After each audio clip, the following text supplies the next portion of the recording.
Ilizwi likaThixo njengoba libhaliwe libhalwa incwadi yokuqala kwabaseKorinte isahluko sesokuqala siyaqala kwivesi ye-18 siyaphela kwivesi ye-31. Incwadi yokuqala kaPawulos umpostile kwabaseKorinte bokuqala chapter 1 from verse 18 to verse 31. Isihloko phezulu sithi amandla omnqamlezo. Kuba ilizwi lomnqamlezo libubudenge obunene kwabathabalalayo. Kodwa ke kwabasindiswayo thina aba lingamandla kaThixo. Kuba kubhaliwe kwathiwa ndiyakubutshabalalisa ubulumko bezilumko. Ingqondo yengqondi ndiyitshitshise. Siphina ke isilumko, uphina ke umbhali, uphina ke umphiki kweliphakade. uThixo akabenzanga baba bobudenge na ubulumko belihlabathi. Ekubeni ke kuthe ebulumkweni bukaThixo ihlabathi alamazi uThixo ngobulumko bani. Kwakholeka kuThixo ukusindisa abo bakholwayo ngabo ubudenge bokuvakalisa indaba ezilungileyo.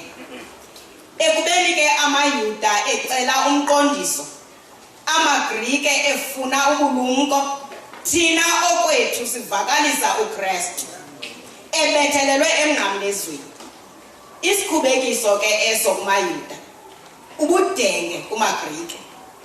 Ke kwabo babiziweyo amayuda kwanamaGrike sivakalisa uKristu ongamandla kaThixo nobulumko bukaThixo.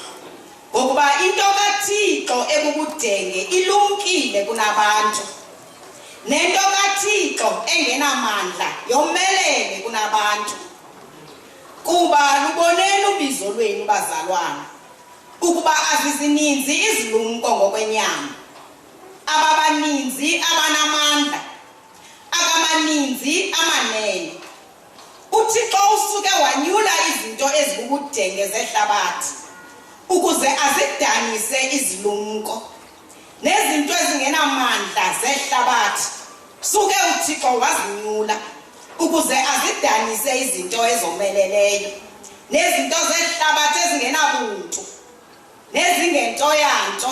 Wazinyula uThixo nezingathi azikho ukuze aziphuthise izinto ezikhoyo, ukuze kungaqhayisi namnye umuntu emehlweni akhe. Ke niphuma kuye nina bakuKristu Yesu owathi ngenxa yethu waba bubulumko obuvela kuThixo nobulungisa kwanobungcwalisa.